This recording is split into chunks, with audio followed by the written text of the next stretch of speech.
Hello everyone. Today we are going to discuss our new topic demonetization in this video. As you all know, our Prime Minister announced demonetization on November 8, 2016. क्यों किया था ये demonetization?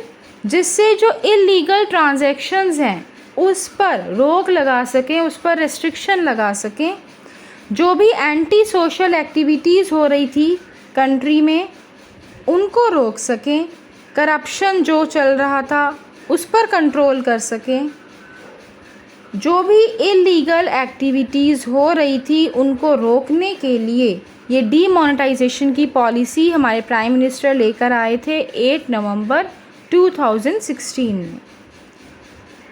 Demonetisation जो ये policy आई, जो ये act पास हुआ, इसमें क्या हुआ, जो हमारे यहाँ करेंसी चल रही थी, है ना, तो उसका जो लीगल टेंडर स्टेटस था वो कैंसिल हो गया। अब ये करेंसी सर्कुलेट नहीं होगी इकोनॉमी में। तो ये जो एक्ट पास हुआ इसे कहते हैं डीमोनेटाइजेशन। क्या फीचर्स हैं इसके? Number 1, tax administration major. Demonetization जो ये पॉलिसी है ये एक बहुत अच्छा मेज़र है, बहुत अच्छा मेथड है टैक्स को कंट्रोल करने का, एडमिनिस्टर करने का। दूसरा फीचर कि ये जो लोग टैक्स इवेज़न करते हैं, मतलब जैसे मान लीजिए आप जो भी ट्रांजैक्शंस कर रहे हैं उसका रिकॉर्ड नहीं है कहीं भी, तो उससे जो आपकी मनी फ़्लो हो रही है दैट इज़ ब्लैक मनी, है ना, तो वो जो है उस पर आप टैक्स पे नहीं कर रहे हैं ना, वो आप सरकार की नज़र में नहीं है, तो उसे हम टैक्स इवेज़न कहते हैं। कि हमें जो भी हमारी इनकम है, जो टैक्सेबल इनकम है, उस पर हमें गवर्नमेंट को टैक्स देना चाहिए, पर अगर हम उसको छुपा रहे हैं, टैक्स नहीं दे रहे, है ना, तो दैट इज़ टैक्स इवेज़न। तो ये उसके ऊपर भी एक बहुत अच्छा मतलब उस पर भी एक बहुत अच्छा प्रहार था, रिस्ट्रिक्शन थी कि किस तरह से हम टैक्स इवेज़न को भी हटा सकें अपनी इकोनॉमी में से।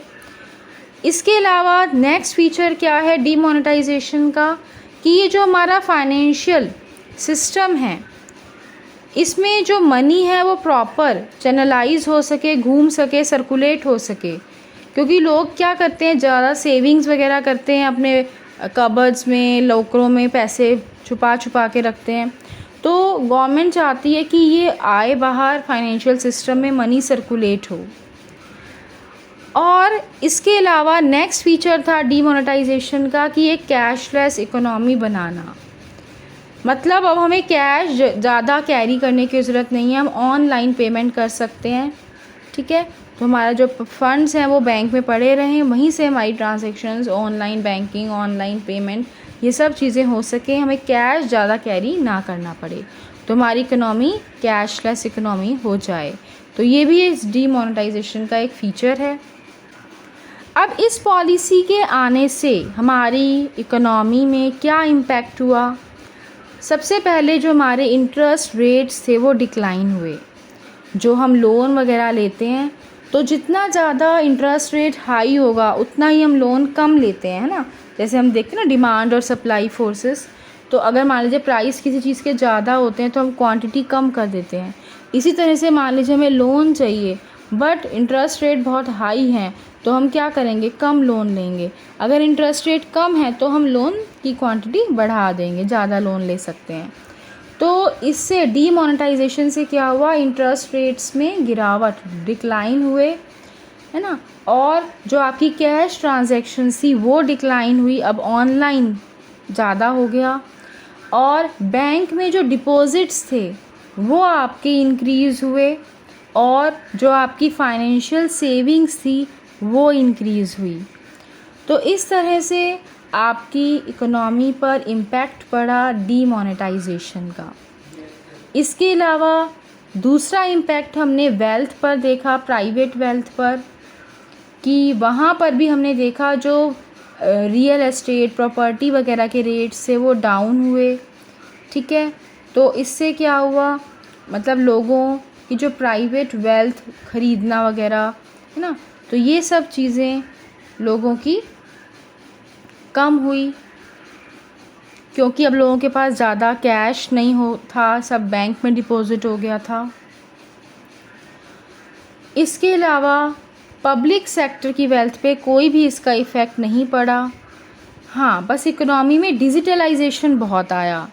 अब डिजिटल ट्रांजैक्शंस ज़्यादा से ज़्यादा होने लगी, नए यूज़र्स बन गए, सब ने अपने फ़ोन वगैरह पर, है ना, भीम यूपीआई, ये पेटीएम, ये सब गूगल पे, ये सब डाउनलोड कर लिया ऐप, और इन सब से पेमेंट वगैरह करनी शुरू कर दी। तो डिजिटलाइजेशन काफ़ी देखने को मिला। और रियल एस्टेट मतलब प्रॉपर्टी वगैरह के रेट्स काफ़ी डाउन हुए, प्राइस डिक्लाइन हुए। और अगर हम गवर्नमेंट का देखें, जो रिवेन्यू है, जो वो टैक्स के थ्रू रिवेन्यू अर्न करती है, टैक्स कलेक्ट करती है, तो वो काफ़ी अच्छा हुआ। इनकम टैक्स वगैरह लोगों ने काफ़ी पे करा और इनकम टैक्स कलेक्शन में काफ़ी राइज़ हुआ, इंक्रीज़ हुआ। अब कुछ भी गवर्नमेंट से छुपा हुआ नहीं है किसी का भी, सबको पता है गवर्नमेंट को कि कौन कितना कमा रहा है, कितना उसे टैक्स देना है और कितना वो टैक्स दे रहा है। तो सब चीज़ें डिस्क्लोज़ हो गई गवर्नमेंट के आगे। Now students, this was the complete topic about demonetization, its features and all that. Now it's time for practice questions. Question number 1, demonetization creates a dash economy. Question number 2, when did the government of India made an announcement regarding demonetization of rupees 500 and 1000 currency notes? Question number 3, what percentage of the money in circulation became invalid after demonetization? Now answer in the comment box. जिनका subscribe button red colour का है वो channel को subscribe करने के लिए उस पर क्लिक करें और बेल आइकन भी प्रेस करें।